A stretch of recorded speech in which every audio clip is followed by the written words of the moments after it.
Že je tukaj Valentin. Danes bom govoril o terorizmu in doktrini šoka.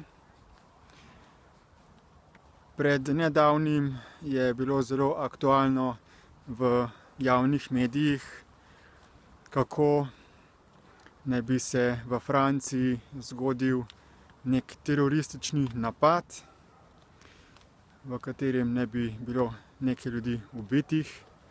In sedaj je velik preplah glede tega in razmišlja se v to smer, kako bi se zagotovilo, da se kaj takega ne bi ponovilo. In v zvezi s tem je preko spletnih medijev, preko socialnih omrežij začelo krožiti kar nekaj videoposnetkov z analizami dokumentarnih videoposnetkov tega dogodka, kjer se je pokazalo, da je bil ta teroristični napad zaigran, da so bili uporabljeni slepi metki in tudi nek francoski politik je v javnem televizijskem govoru za ta napad obdolžil iluminate. To je drugače, kot pa so trdili drugi, ko so krivili za ta napad neke muslimanske fanatike. Sedaj se seveda zaostrujejo pogoji.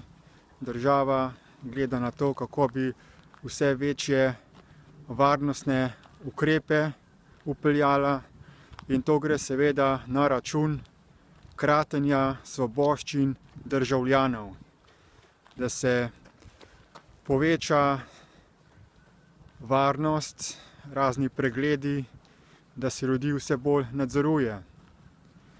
Podobno se je tudi dogajalo, ko se je zgodil tako imenovani teroristični napad v Ameriki, ko so zrušili Nebotičnik oziroma Svetovni trgovinski center in so potem za to dejanje obtožili Osama bin Ladena, ki ga seveda potem niso odkrili in našli.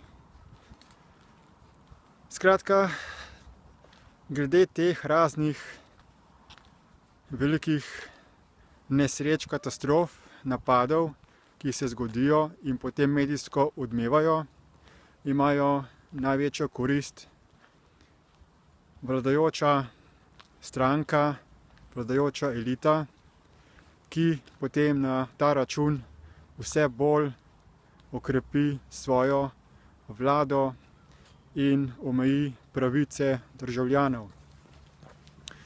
Poveča se nadzor nad spletnimi mediji, nad komunikacijami in na ta način se vse bolj krepi njihova vloga v smislu globalnega nadzora.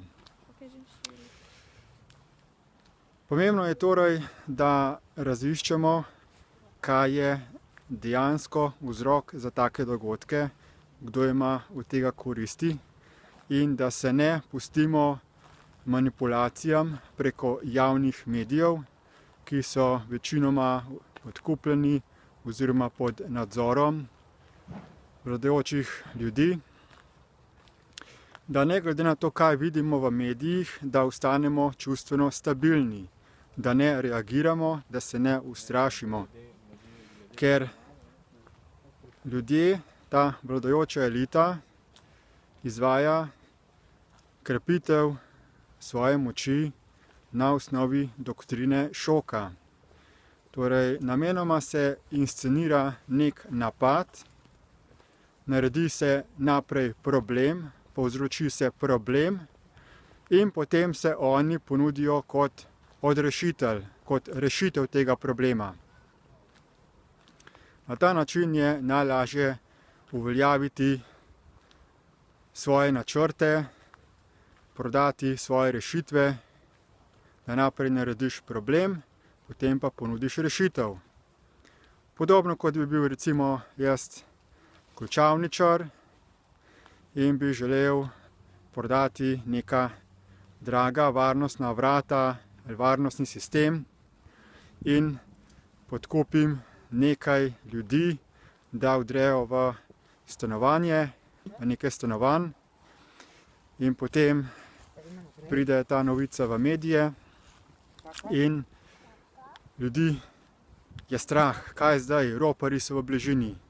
Potem pa jaz slučajno hkrati z tisto objavo novice objavim svoj oglas za varna vrata in ljudje bojo seveda zaradi tega strahu potem naročali moje izdelke in storitve.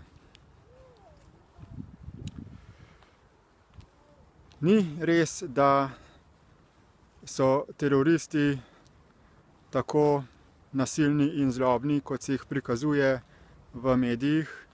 V bistvu so teroristi ravno tisti, ki krivijo druge, da so teroristi. Amerika je država, ki je največji globalni terorist, ker zaradi apetitov po nafti, po raznih drugih naravnih virih, namenoma inscenira te navidezne teroristične napade, zato da ustvari razlog in da dobi javno mnenje, javno podporo, zato da lahko okupirajo, napadajo druge države in potem prinesijo demokracijo in seveda svoje osebne interese in prevzamejo lastništvo nad naravnimi viri teh narodov, ki so jih napadli.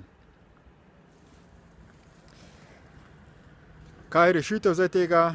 Kot sem povedal, rešitev je to, da naprej ne nasedate tem javnim provokacijam, da se čustveno stabilizirate, da se osvobodite od tega, da ko nekaj vidite, ko nekaj slišite, da se v vas pojavi čustvo strahu ali jeze, da se ne začnete bati ali pa celo napadati, čustveno napadati druge ljudi, temveč da ste notranje čustveno stabilni ter da delujete po zdravi pameti.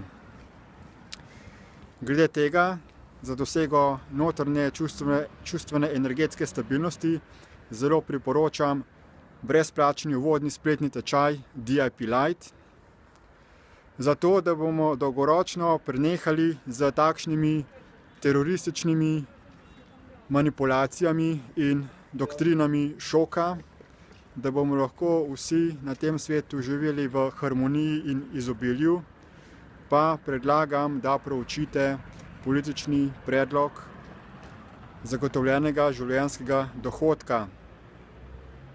Kajti na tem svetu je dovolj virov, naravnih virov za vse, za vsa živa bitja.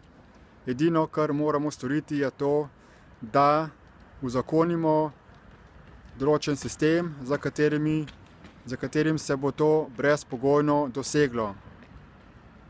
Povezave do tega spletnega tečaja in do političnega predloga boste našli v opisu tega videoposnetka, tako da vas vabim, da si pogledate te povezave in se pridružite skupini ljudi, globalni skupini, ki delujemo po zdravi pameti, z treznim razumevanjem dogodkov in ki postajamo rešitev za probleme na tem svetu, z lastnim zgledom in za skupnim sodelovanjem enotno kot skupina.